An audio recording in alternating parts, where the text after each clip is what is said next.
para depois Professor, compartilhar. eu não tô com a câmera ligada porque eu não tenho webcam, mas eu posso entrar pelo celular e deixar ligado, não tem problema algum, não. Não, não, tá tranquilo, vamos lá. Então, boa noite, né? Sejam bem-vindos aí, aula de português. Hoje é uma aula muito importante. A gente vai estudar verbo e eu acho que se a gente pudesse comparar a língua portuguesa, né, com o esqueleto humano, os verbos eles representam a coluna vertebral desse corpo, né? Então, no português, se você entender bem verbo, a sua vida vai caminhar com mais tranquilidade. Mas se você tiver dificuldade com verbos, você vai ser aquela pessoa deficiente, né? Andando meio torta, e isso não é bom para ninguém. Então, botei uma frase aí, né? Quem estuda passa, é muito importante isso, né? Estudar, ser perseverante, ser dedicado. Tive a honra, né, de um dos meus professores, ser o William Douglas, né, que é o papa do concurso público, escreveu o livro Como Passar em Provas e Concursos Públicos, e uma das frases que ele falava, né, você não estuda para passar, né, você estuda até passar. E então é isso aí, é estudar, e lógico, tem que ter reflexão, né, não adianta somente estudar uma repetição de ação, mas é você refletir. Eu lembro que uma vez eu dei aula para uma turma e fiz um questionário lá e tal, e um aluno errou todas as perguntas que eu fiz naquele dia de português, mas ele, durante aquela semana, ele trabalhou todos os erros dele, né? E a prova era na semana seguinte, ele foi aprovado no concurso. Então, nem sempre o fato de você errar, né? De você ter ido mal em um exercício, em um simulado, em uma aula, quer dizer que você é ruim, não, mas é justamente você precisa aprender com seus erros. Não é? Então, nós estamos nessa turma, todas as sextas-feiras, de 19 até as 22, está meu zap aí, meu Instagram. Se você está assistindo esse vídeo pela internet e tiver interesse em estudar comigo, seja bem-vindo. Eu tenho uma apostila também do material completo de português, tanto morfologia quanto sintaxe. Quem tiver interesse, valor simbólico, né, de R$ 40.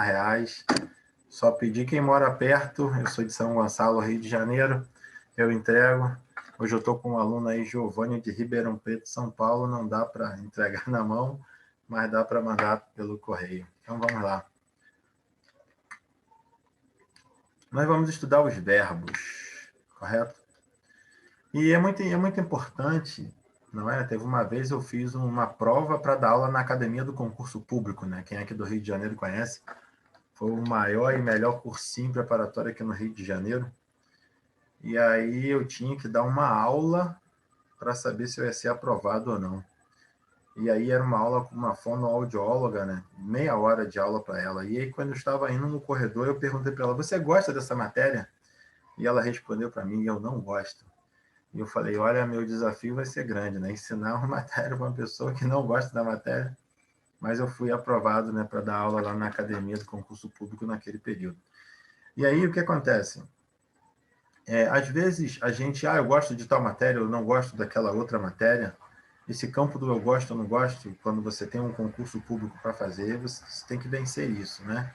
E quando você aborda uma matéria, se tem algum preconceito, né? Não gosto, isso é chato, é ruim, tem que desconstruir isso da mente para você realmente olhar de uma maneira diferente e passar a gostar. É muito interessante, né? Eu só fui reprovado na minha história acadêmica uma vez na vida, né? Que foi na quinta série. E adivinha qual foi a matéria que eu fui reprovado? Português. Fui reprovado em português e fui reprovado justamente porque eu não parei para decorar os verbos e as terminações, as desinências dos verbos. Passei mal e tudo no dia da recuperação, mas fui reprovado, mas foi bacana. Eu digo, né, que entre as coisas que aconteceu na minha vida, foi muito importante isso. Essa reprovação foi muito boa, né, porque eu tomei vergonha na cara e comecei a estudar. Então vem aquele aprendizado, né, coisas ruins também te empurram para coisas boas. Então, verbo. Verbo é um termo variável de número e pessoa que pode expressar ideia de estado, qualidade, ação, acontecimento, entre outros, localizando o seu tempo, né? Então, essa conjugação do verbo numa fala, né, entre duas pessoas vai justamente posicionar qual a referência que você está utilizando. Por exemplo, está tendo um burburinho aí do problema do Gabigol com o Flamengo, porque o Gabigol jogou na seleção brasileira, tinha que ter se apresentado para o Flamengo e não se apresentou, falou que tinha se machucado e tal, está gerando um problema. Então, eu estou conversando com você agora. Hoje é 11 de junho e esse fato ele aconteceu ontem, né? Aconteceu essa semana aí. Então, o Gabigol não se apresentou. Eu uso o verbo aí, né, no passado, por quê? Porque isso aconteceu ontem lá. E a gente vai aprender hoje aqui que se apresentou é o pretérito perfeito. Então, quando você fala sobre verbo e você vai classificar, é justamente nesse discurso, nessa fala, qual é a referência daquilo que você está falando. Então, o Gabigol falou no passado. Eu ensino português agora, então ensino no presente. Eu enviarei este vídeo na plataforma do YouTube, então enviarei no futuro, né? O futuro do presente. Então, justamente, essa fala ela é marcada de acordo com o ponto de referência. O ponto de referência é agora, que nós estamos conversando aqui. E aí, se eu falo sobre esses fatos acontecendo no pretérito, né, a palavra bonita que se usa de maneira simples, né, o passado, o presente, né, que é o aqui e agora, e se esse evento vai acontecer no futuro. Os verbos regulares são aqueles que não sofrem alterações fonéticas no radical e seguem modelo de desinências dos verbos da primeira pessoa, segunda pessoa e terceira pessoa. Bacana, tem um quadrinho aqui, né? O que são os verbos regulares? Então, na aula, né, de estrutura de palavras, a gente aprende sobre o radical, a vogal temática e junto, né? E junto, radical mais vogal temática, você tem o tema. E aqui nesse quadrinho está mostrando ali a desinência número pessoal. Então, os verbos regulares são aqueles que o radical, que é a raiz da palavra, ela é mantida. Quando a raiz da palavra ela é mantida no verbo, então esses verbos são classificados, são chamados de verbos regulares. E aí a gente tem aqui o verbo cantar, conjugado aí, né, no presente do indicativo. Eu canto, tu cantas, ele canta, nós cantamos, vós cantais e eles cantam. Verbo regular, mantendo aí o radical. Verbos irregulares. Bom, gente, português é bacana, né? Porque as próprias classificações do português já nos ajudam. Se regular é aquele que mantém o radical, então irregular é aquele que não mantém. Não é? Então, por exemplo, eu não sei como é que é em Ribeirão Preto aí, né? A Ribeirão Preto eu ouço falar bem, mas aqui em São Gonçalo, onde eu moro, as ruas são irregulares. Ruas cheias de buraco. Como é que é aí, Giovanni? As ruas são boas ou ruas ruins? Ah, são mais ou menos, né? Beleza. Mas são ruins, são ruins, são ruins, são ruins. Dá Aqui pra estragar uns carros. a gente brinca, né? Diz que no Brasil não vende muita Ferrari porque não dá para andar com Ferrari aqui no Brasil. Eu lembro uma vez eu vi uma palestra de um americano falando que não entendia por que o brasileiro gosta tanto de quebra-mola. A gente paga tão caro no carro e bota um monte de quebra-mola na rua. Mas vamos lá. Então, verbos regulares, aquele que mantém o radical, e verbo irregular, aquele que tem uma variação no seu radical. Então, um grande exemplo aqui, né, o verbo estar. Então, você tem, ó, estou, estás, está, estás e estão. Entre essa... deixa eu só ler um pouquinho essa parte aqui introdutória. São verbos que sofrem alterações nos radicais ou nas desinências, contudo, ainda guardam alguma característica das formas infinitas.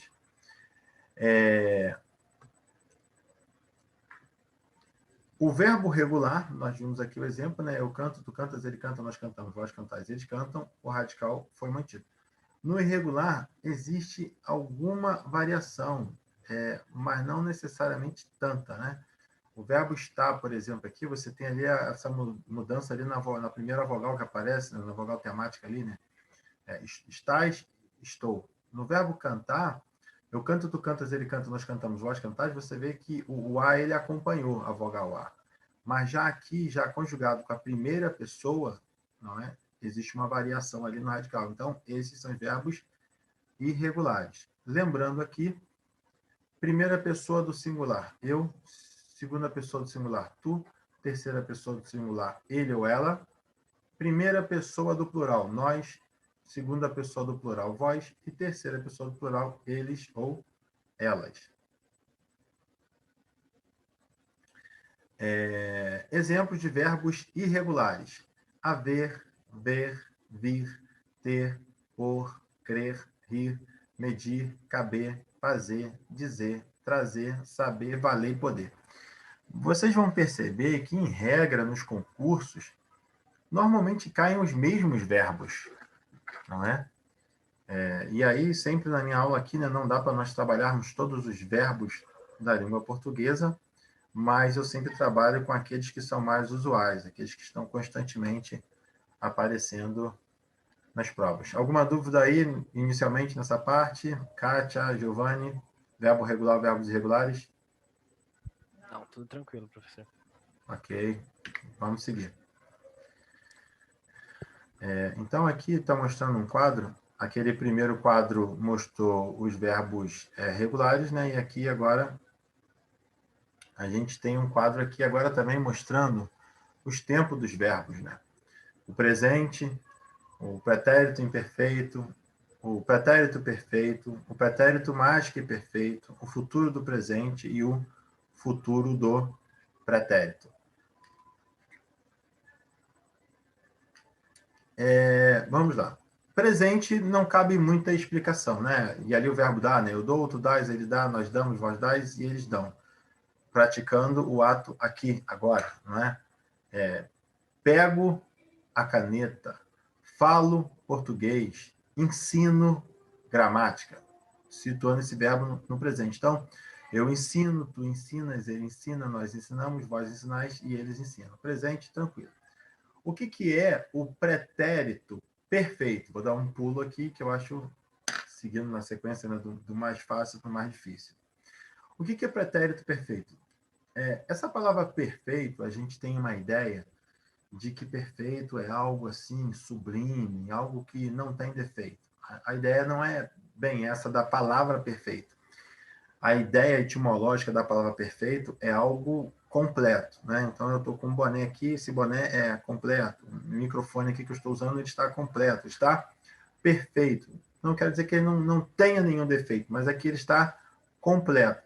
Então, um pretérito perfeito é um passado perfeito.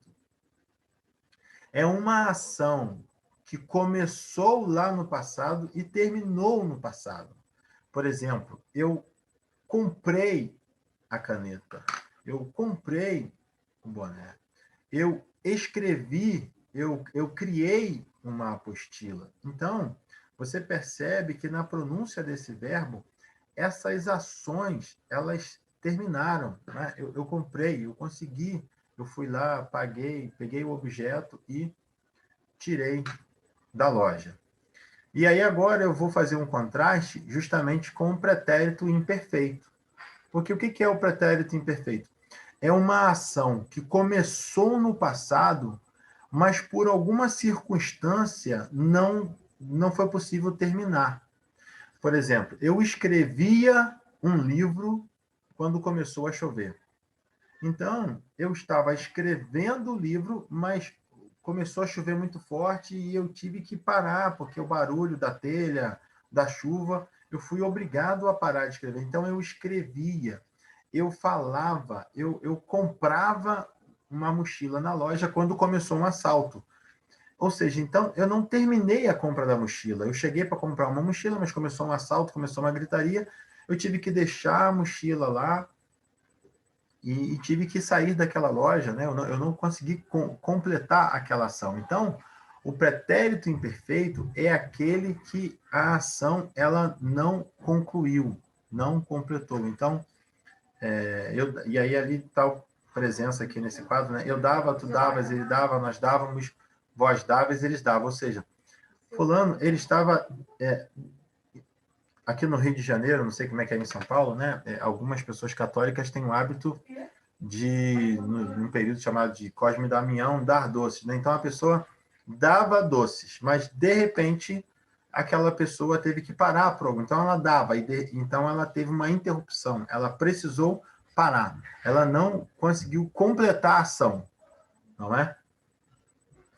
Deixa eu só dar uma olhadinha aqui no grupo se os alunos acordaram, o que foi que aconteceu.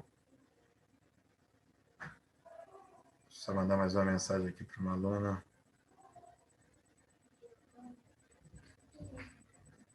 Vamos lá, seguindo. Tranquilo aí, Giovanni? É pretérito perfeito, pretérito imperfeito? Tranquilo.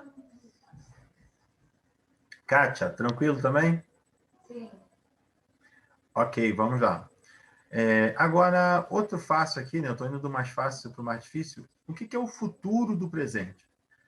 Na língua portuguesa, essa é uma expressão bonita, né? Futuro do presente. Mas, de maneira simples, é o quê? Futuro. O futuro dos verbos, né? Então, futuro é aquilo que eu vou fazer. Tem que tomar um grande cuidado, porque a fala é mais fácil você falar do que você escrever. Né? Quando você vai escrever, eu participo de alguns grupos do WhatsApp, eu acho que vocês também devem participar, né? Que as pessoas só ficam trocando áudio. Um grupo que as pessoas trocam muito áudio, normalmente é porque a escolaridade dessas pessoas é uma escolaridade baixa. Então, elas ficam inseguras na hora de escrever e acabam preferindo gravar áudios do que escrever. Por quê? Quando você escreve, você tem que escrever de maneira correta. Uma vez uma amiga minha, advogada, mas ela, quando conversava, mandava uma mensagem, eu sempre tinha que perguntar para ela, é isso que você quer dizer? É isso que você está dizendo? Mesmo ela com nível de formação bom, mas ela, às vezes, na língua portuguesa, você deseja uma coisa, você escreve algo, mas a mensagem que está expressa ali é outra coisa. Eu confesso para você, ser professor de português, em certa medida, é um problema, porque a gente acaba percebendo coisas e analisando coisas que as pessoas que escreveram aquela mensagem não têm noção do que está escrito ali, como que às vezes abre uma porta para dúvida. Então, algumas pessoas, por exemplo, falaram ou falarão. Falarão é no futuro, falaram é no passado. E é comum, muitas pessoas, na hora de escrever o verbo no passado, no pretérito, acabam conjugando esse verbo no futuro. Por exemplo, numa redação, se você fizer isso, é um tiro no pé. Não é? É um tiro no pé você querer expressar o verbo em um tempo e você acabar expressando em outro. Então, futuro do presente, e aí está ali a conjugação, eu darei, tu darás, ele dará, nós daremos, vós dareis, e eles darão. Não é? Então, esse verbo, né, de dar, de entregar, amanhã também é o dia dos namorados, né? O pessoal que vai dar presente para a namorada aí, ou presente para a esposa, ou a esposa dá presente para o marido, presente para o namorado. Então, eu darei, tu darás, ele dará, nós daremos, vós dareis, e eles darão. Futuro.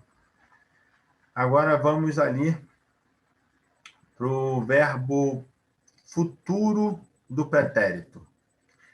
O futuro do pretérito é um verbo que normalmente ele está relacionado com uma condicional. Ou seja, por exemplo, muitas pessoas aqui no Brasil falam assim, né? Eu seria um grande jogador de futebol. Eu tenho, por exemplo, um amigo que ele jogou com o Ibson, né? E ele poderia ter feito muito sucesso, poderia agora estar ganhando os milhões aí, mas aconteceu com ele que o pai dele não pôde acompanhar ele para viajar para outra cidade para participar dos jogos. Então, ele não foi revelado no futebol, né? Joga bem, tem um bom conhecimento do futebol, mas a coisa não aconteceu na vida dele. Por quê? Envolveu essa condição. Ele, como criança, como adolescente, não tinha como ficar trocando de cidade sozinho, precisava de algum adulto para o acompanhar. Como ele não tinha esse adulto e o pai dele não quis, né, entrar nessa missão com ele, então ele não se tornou um grande jogador de futebol. Então, ele daria para um grande jogador de futebol, né? Ele seria um grande jogador de futebol, ele realizaria esse sonho. Então, esse verbo é justamente essa ideia que, por causa de alguma condição externa, não foi possível que aquilo acontecesse. Então, lá, Eu daria, tu darias, ele daria, nós daríamos, vós darias e eles dariam. Eu entregaria, tu entregarias, ele entregaria, nós entregaríamos, vós entregarias e eles entregariam. Justamente relacionado com uma condição. Por exemplo, eu gostaria de construir uma casa. Você conhece Cabo Frio, Giovanni? Já veio aqui no Rio de Janeiro? Nunca foi. Nunca veio no Rio de Janeiro, Nunca foi, rapaz. mas eu sei onde. Eu sei de Cabo Frio, sim. Cabo Frio. Cabo Frio é um lugar maravilhoso que tem aqui. Então, eu já fui a Cabo Frio, mas eu não tenho residência em Cabo Frio, não tenho casa em Cabo Frio, né? Então, eu gostaria de construir uma casa em Cabo Frio. Eu gostaria. E por que eu não construo uma casa em Cabo Frio? Porque eu ainda eu não passei nesse concurso aí, né, com esse valor. Na verdade, eu não digo nem isso, né? Graças a Deus, já passei um bom concurso. Envolve também a questão das prioridades da nossa vida, não é? Nossa vida, a gente tem que ter prioridade. Então, não entrou no meu campo de prioridade. E hoje também, né, eu não tenho essa condição de construir uma casa lá em Cabo Frio. Então, eu construiria uma casa em Cabo Frio se eu tivesse dinheiro. Então, está relacionado também com essa condição. Tenho dinheiro, construo a casa. Não tenho, eu construiria, eu faria, eu entregaria, eu alugaria e tudo Professor, mais. Oi, eu posso iniciar uma oração, uma frase, enfim, com um verbo? Isso é permitido dentro da língua? pode. O que você não pode é um sujeito você começar com uma preposição, né? O sujeito, né, com uma preposição, e você também não pode começar uma frase com pronome oblíquo, né? Me disseram que eu sou inteligente. Então, esse me disseram. No linguajar coloquial, você pode falar isso, né? Me falaram que eu vou passar. E é comum, né? Aquela própria frase famosa, né, do Dia dos Namorados, né? Te amo, dentro da ortografia está errada, né? Porque você está começando uma frase com pronome oblíquo. Não é amo-te. Mas aí amo-te não é esteticamente bonito, né? Ou audivelmente, amo-te, é meio estranho. Mas dentro da língua portuguesa, aquela frase te amo, está errado. Por quê? Porque está começando o pronome oblíquo. Agora, com relação a verbo, pode começar, entendeu? Por exemplo, compro carro todos os dias. Compro carro todos os dias. É um sujeito oculto, né? Eu, mas esse sujeito oculto, né? Já está dizendo, o sujeito oculto ele não está evidente na frase, então eu estou começando logo direto pelo verbo. Compro carro todos os dias. Então, vamos lá, seguindo. Então, futuro do pretérito é esse. É algo que teria acontecido lá no passado, mas se alguma condição ajudasse. Eu dei o exemplo aqui do meu colega, né, se o pai dele levasse ele para os jogos, e se eu tivesse dinheiro também, eu construiria uma casa lá em Cabo Frio, aqui no Rio de Janeiro, perto da Praia do Japonês. E aí, por último, eu deixei o pretérito mais que perfeito. O que é o pretérito mais que perfeito? Eu chamo de o passado do passado. Por exemplo, o Neymar, ele jogou no time que o Pelé jogara. Então vamos situar aqui, né? Hoje o Neymar joga no Paris Saint-Germain, mas o Neymar ele jogou no Santos. Então o verbo jogar, jogou, está no pretérito perfeito. Só que o Pelé jogou no Santos antes do Neymar. Então, de maneira simplória, é isso. É um passado do passado. O Pelé é um passado mais antigo do que o passado do Neymar jogando no Santos. Então, por isso que eu construo a frase desta maneira.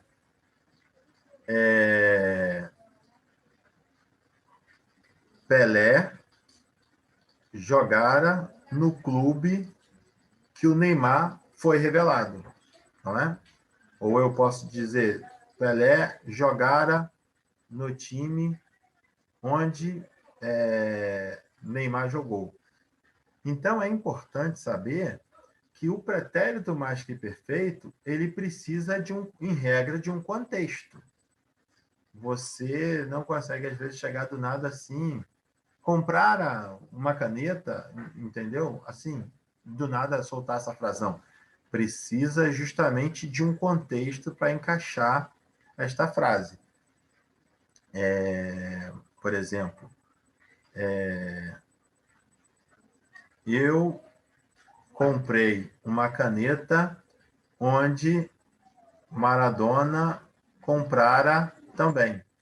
Então, ou seja, eu comprei pretérito perfeito onde Maradona comprara. Ou seja, Maradona comprou antes de mim. Então, resumindo aqui, eu já expliquei aí todos esses 6 tempos verbais, né? Presente, eu dou, tu dás, ele dá, nós damos, vós dás, eles dão. Pretérito imperfeito, eu falei, é aquela ação que começou no passado, mas ela foi interrompida por algum evento, por algum acontecimento, aquela ação não se concluiu. Então, eu dava, tu davas, ele dava, nós dávamos, vós davas e eles davam. Pretérito perfeito, a ação, ela completou. Então, voltando aqui. Então, eu dei, tu deste, ele deu, nós damos, vós destes e eles deram. Pretérito mais que perfeito, eu acabei de explicar, que é aquele passado do passado. Então, eu dera, tu deras, ele dera, nós déramos, vós deres e eles deram. Futuro do presente, o verbo dar ali, ó. Eu darei, tu darás, ele dará, nós daremos, vós dareis e eles darão. Ou seja, eu vou praticar essa ação no futuro. E o futuro do pretérito, eu também dei o exemplo daquele colega, né, que o pai não acompanhou no futebol, então ele não foi revelado, ou aquela casa que eu gostaria de construir em Cabo Frio, mas como eu não estou com a verba, com a grana, com o euro, né, com a libra, então eu não pude construir. Então, presente, pretérito imperfeito, perfeito mais perfeito, futuro do presente e futuro do pretérito. Então, todo mundo aí entendeu? Ok? Giovanni e Kátia? Sim, para mim ok. Ok, muito bacana. Bom, já que vocês aprenderam, então eu vou pedir para vocês me provarem que vocês realmente aprenderam. Então, como que vocês vão me provar? Por exemplo, conjuga em todos os tempos aí, Giovanni, o verbo comprar. Nessa sequência que está a tabelinha aí. Presente, pretérito perfeito, mais que perfeito, futuro presente, futuro pretérito. Daí, Eu vou dar um exemplo aqui, não. Eu vou trabalhar com comprar e eu vou sugerir um outro verbo para você e para a Kátia aí. Eu vou colocar outros verbos. Vamos lá, então, ó. Eu compro no presente. Eu comprava no pretérito imperfeito. No pretérito perfeito, eu comprei. No pretérito mais que perfeito, eu comprara. No futuro do presente, eu comprarei. E no futuro do pretérito, eu compraria. Agora, Giovanni, o verbo vender. Conjuga em todos os tempos aí o verbo vender. no presente eu compro. Aí eu confundi. No presente eu vendo. No pretérito imperfeito eu vendia. Certo? No pretérito perfeito eu vendi. Certo? No pretérito mais que perfeito eu vendera. Sim. No futuro do presente eu venderei. Certo? No futuro do pretérito eu venderia. Acho que foi isso. Isso aí, certinho, certinho. Kátia, agora o verbo cantar. Cantar é canto, pretérito imperfeito. Canta, pretérito. Não, não, não, Não, não. pretérito Então, imperfeito. o imperfeito é um. É o canta. Não. Cantava. É Você. cantava, o pretérito perfeito. Cantei, pretérito mais que perfeito. Lembro? Gente, cantarei, futuro do pretérito cantaria. Não, certinho. Então, só está faltando o pretérito mais que perfeito. Cantara. Isso aí. Pretérito mais que perfeito, cantado. Então, vamos lá. Os verbos do Giovanni. Vendo, vendia, pretérito perfeito, vendi, pretérito mais que perfeito, vendera, futuro do presente, venderei, futuro do pretérito, venderia. Os verbos que a Kátia trabalhou, o verbo cantar. Eu canto, pretérito imperfeito, eu cantava, pretérito perfeito, eu cantei, pretérito mais que perfeito, eu cantara, futuro do presente, eu cantarei, futuro do pretérito, eu cantaria. Foi? Tranquilo? Professor, eu tô com uma dúvida aqui, mas é mais sobre os modos, né? Eu queria saber por que só tem o pretérito imperfeito no modo subjuntivo?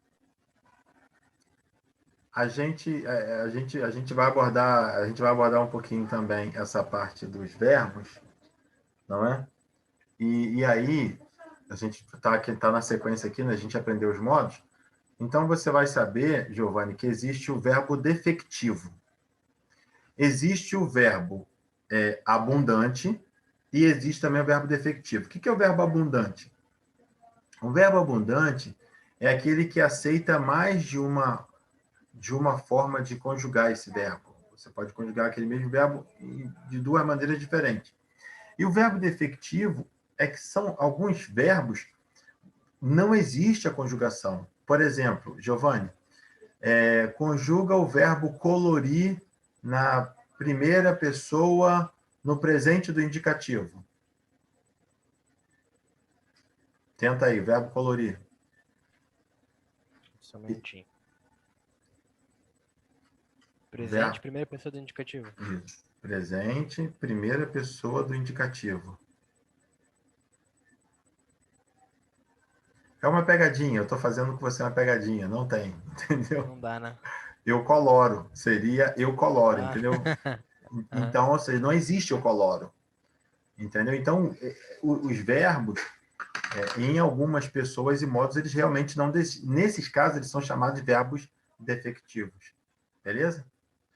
Vamos assim, os verbos regulares, eles existem, em regra, em todos os tempos e modos, os verbos regulares. Mas, por exemplo, a gente vai ver aqui o verbo anômalo. O que é um verbo anômalo? O verbo ser. Eu sou, tu és, ele é, nós somos, vós sois, eles são. Não existe um padrão nesse verbo anômalo, anômalo é anormal. Né? Eu sou, tu és, ele é, nós somos, vós sois, não guarda nenhuma característica do radical. Então, mesma situação, existem alguns verbos imperfeitos que não existem em algumas conjugações, em alguns tempos e modos. E, por exemplo, o modo imperativo. Você não pode dar uma ordem para você mesmo. Né? Então, o verbo imperativo, em regra, da segunda pessoa para lá. Vamos aqui na nossa sequência. Deixa eu só beber um Eu tô pouquinho. conferindo aqui minhas anotações, porque eu já estudei verbos no início do ano. Daí, sobre os verbos defectivos que o senhor comentou, eu anotei aqui o reaver, né? Que aí não existe o reavo, né? Sim, Basicamente seria isso. é isso aí. É isso aí. Então, vamos aqui na classificação dos verbos. Já chegamos ao verbo anômalo. Giovanni, esse link que eu te mandei, daqui a 2 minutinhos vai cair. E aí, quando cair, basta clicar no mesmo link do Zoom, entendeu? E aí a gente volta para aqui e a gente prossegue. Então, o que são os verbos anômalos? São verbos que possuem... Deixa eu ver aqui. São os verbos que possuem pessoas e, às vezes, tempos inteiros, não guardando elementos da estrutura infinitiva de verbos. Então, por exemplo, verbo ser lá, ó, eu sou, tu és, ele é, nós somos, vós sois e eles são. Qual é a relação que existe entre a segunda pessoa do singular e a primeira pessoa do singular ali, ó. Eu sou, tu és. Não existe nenhuma relação na estrutura da palavra. Não está guardando nada. Então, isso é um verbo anômalo, chamado de quê? Um verbo anormal. Então, lembrou, anômalo é o quê? Anormal. E aí, em regra, esses mais trabalhados são esses, só o verbo ir e o verbo ser. O verbo ir também é a mesma coisa, né? Eu vou, tu vais, ele vai, nós vamos, vós ides. Qual é a relação que existe entre o id, que é a segunda pessoa do plural, e essa primeira pessoa do singular? Não, vou id. Não tem relação nenhuma, eu digo relação nenhuma na estrutura da palavra, lembrando daquela ideia de radical, vogal temática e tudo mais. Eu vou encerrar aqui, e aí basta clicar no link lá, novamente a gente retorna. Valeu, pessoal. Curte aí o vídeo, compartilha. Valeu.